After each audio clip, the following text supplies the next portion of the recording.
सुना यामिनी भाभी, और मुझे झूठ कहने की कोई आदत नहीं है। अब इस नालायक आहान ने अपनी गलती मान ली है, तो फिर मुझे 25 लाख दे दीजिए और इस मामले को रफा दफा कर दीजिए। मॉम, रतन ने शुरुआत की थी, वो मुझे थप्पड़ मारने आ रहा था। आहान ने ये सब मुझे बचाने के लिए किया है। शनाया को सीमा बुआजी पर गुस्सा आ रहा था, लेकिन मिसेस यामिनी गिल ने शनाया को और सीमा बुआजी को नजरअंदाज कर दिया। तुम्हें हाथ उठाने की क्या जरूरत थी आहान? भाभी, वो नई कार मेरे बेटे को दे दो, और जब शनाया वापस आए तब उससे कहना कि मेरे पास 25 लाख रुपए कैश ले आए। क्योंकि मिसेस यामिनी गिल के पास कोई दूसरा ऑप्शन नहीं था, उन्होंने चुपचाप हामी भर दी। उनकी हामी को जानने के बाद सीमा बुआजी मन ही मन में मुस्कुराते हुए बोली, अरे वाह, अब तो मेरे पास एक महंगी कार भी है और ढेर सारा पैसा भी। अब जब तक मेरे पास वो राज है तब तक मेरी जिंदगी आराम से कटेगी।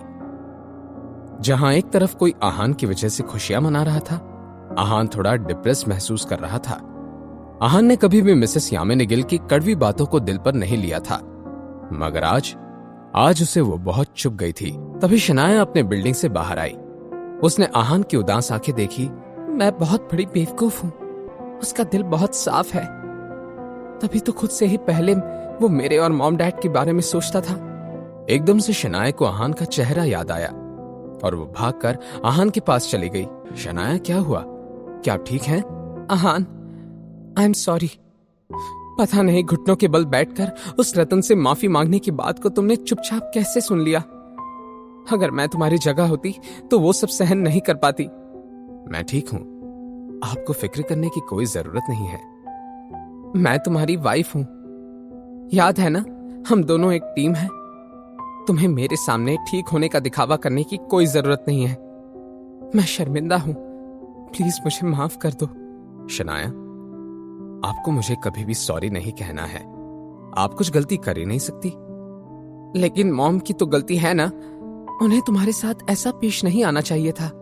शनाया अपना और आहान का मूड खराब नहीं करना चाहती थी, इसलिए उसने आहान की आगोश से अपना सर बाहर निकाला और पूछा, तो आज रात हम कहाँ रहने वाले हैं?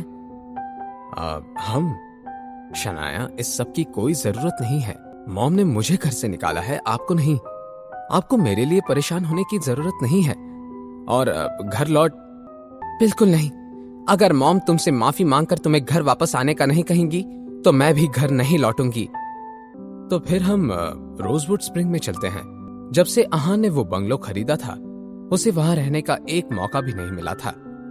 वो चाहता था कि शनाया को वो उसके अपने घर में ले जाए, लेकिन इस वक्त शनाया कुछ और ही फील कर रही थी। उससे कंफ्यूज होकर आहान से कहा, रोजवुड स्प्रिंग? वहां पर तो कोई होटल नहीं है, सिर्फ बंगलोज हैं।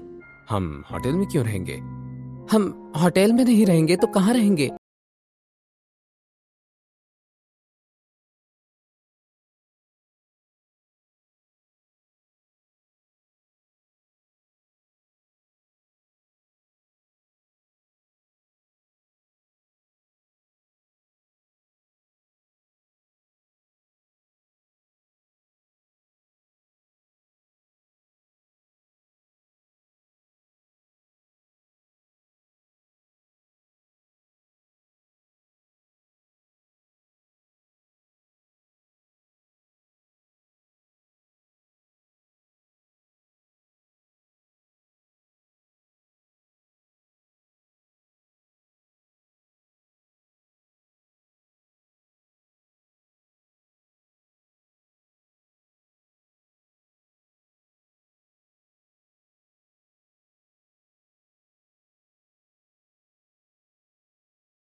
वैसे तो शनाया ने जब रूपल के घर जाने को कहा, आहान थोड़ा अनकंफर्टेबल हो गया, लेकिन शनाया की खुशी के लिए वो कुछ भी करने को तैयार था।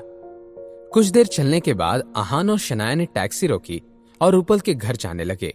टैक्सी में बैठने के बाद जब शनाया ने रूपल को अपने आने की खबर दी तो उसे सब कुछ बता दिया। कुछ देर के बाद वो दोनों रूपल के घर के बाहर थे। शनाया और आहान एक दूसरे की तरफ देखते हुए खड़े थे। इस पौधे को उठाने में मेरी मदद करो, इसके नीचे एक स्पेयर चाबी रखी हुई है।